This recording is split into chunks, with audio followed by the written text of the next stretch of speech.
Dito sa Barangay Pitpitan sa Bulacan, Bulacan, kapag may usok, ibig sabihin may nagtitinapa. At hindi lang isda ang itinitinapa rito ng kanilang tinapa queen na si Mercy. Pati na rin manok at hindi raw chicken ang paggawa nito.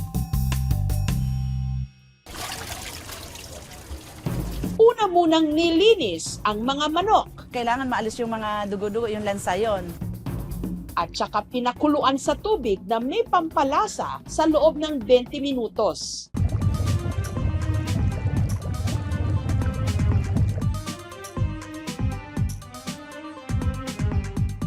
Ito na yung ating naluto ng manok. Pagdating dito, may timpla pa rin yung ipapahid natin. Ang gamit nilang pangkulay, secret sauce.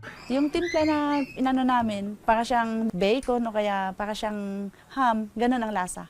Ang mga minarinate na manok, sunod na inilagay sa drum para pausukan. Ang mailalagay na manok, nasa 20 o kaya 16 pieces lang bawat drum. Papausukan mo ng halos 2 oras. Ang kanilang panggatong, puso. Ito kasi yung nagbibigay ng kulay doon sa isda, sa babango.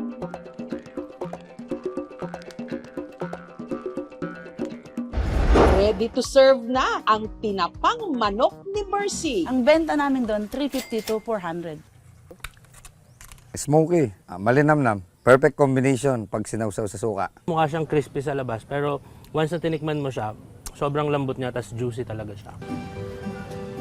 Ang tapahan ni Mercy, minana pa raw niya sa tiyahin ng kanyang yumaong mister.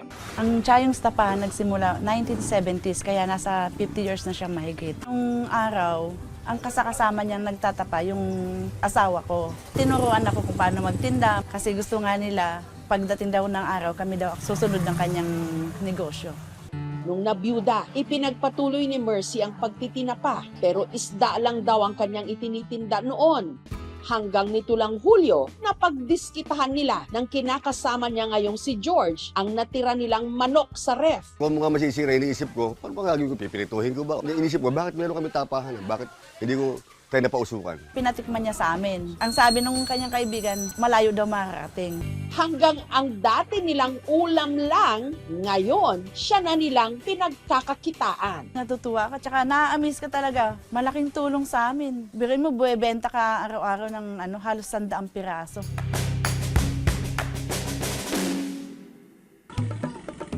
Ang mga dagat naman ng Cebu, sagana sa samut-saring mga isda. Ilang mga banyera nito, ibinabagsak sa barangay Tobok Poblasyon sa Danau City, kung saan hile-hilera ang mga tapahan. Ang mga sariwang huling isda, ginagawang smoked fish, na kung tawagin nila rito, tinapanan.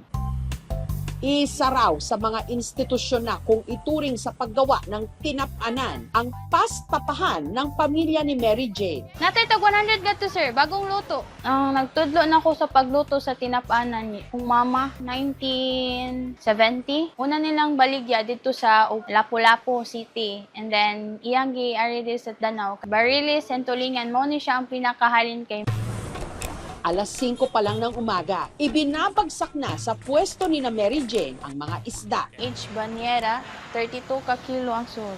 Isa-isang hinugasan, pero kapansin-pansing hindi tinanggal ang hasang at laman loob. Siya kailangan nimo kuag hasang kay deform siya.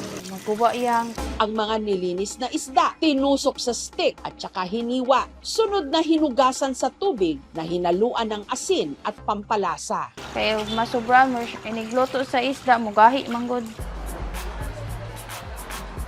Pagkahugas, agad pinausukan sa loob ng kalahating oras. Layo siya sa baga. Dili siya pareha sa sinubang nga baboy o sinubang nga isda. Iyang kainit ra ang pagluto, ana. Bawat stick ng tinapanan na ibebenta raw nila ng 35 to 350 pesos, depende sa laki.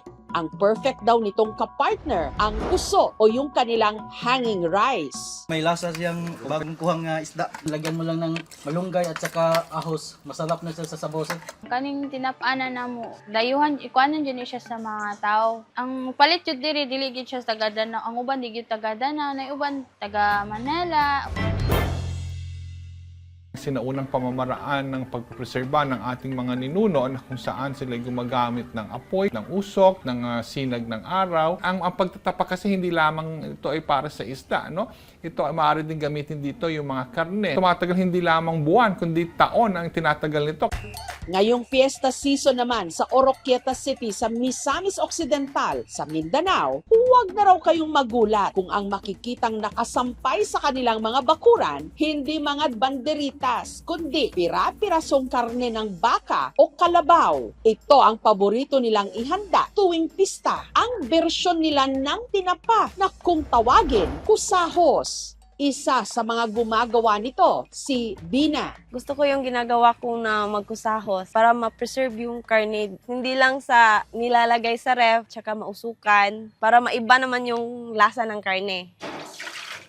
Bago raw isinampay ang karne, nilinis niya muna ng maigi at saka hiniwa ng maninipis. Ang pag-slice sa karne, ato siyang sliceon og nipis para dali ra siya mo dry sa init.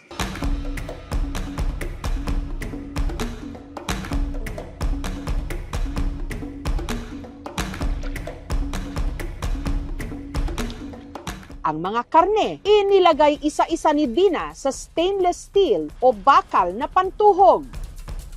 At saka ito isinampay sa loob ng 2 hanggang 3 araw. Hindi naman nilalangaw kasi marami yung bawang nilagay tsaka may paminta.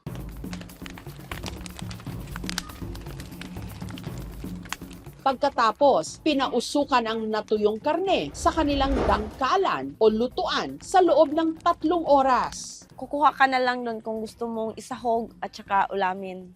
Masarap daw itong gawing adobo.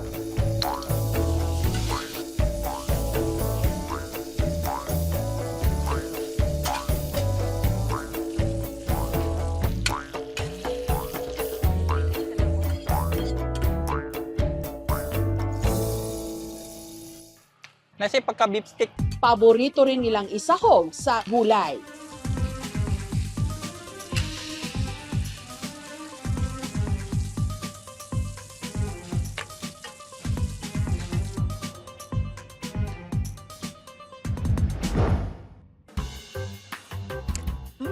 Sakto ra yang kagahi, humot.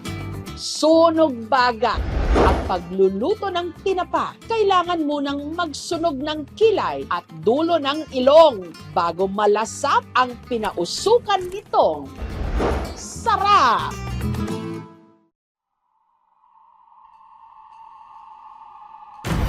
Pepe, pang ilan na ba yan? Patay ang kinakain. Buhay naman tayong lahat. Kapag kinakabahan.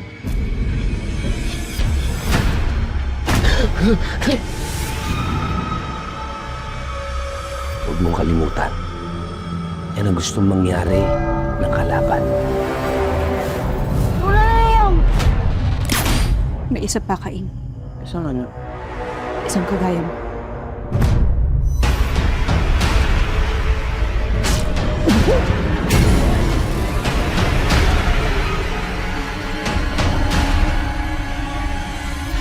Kapag nagpapakita daw si Pochong, may mamamatay.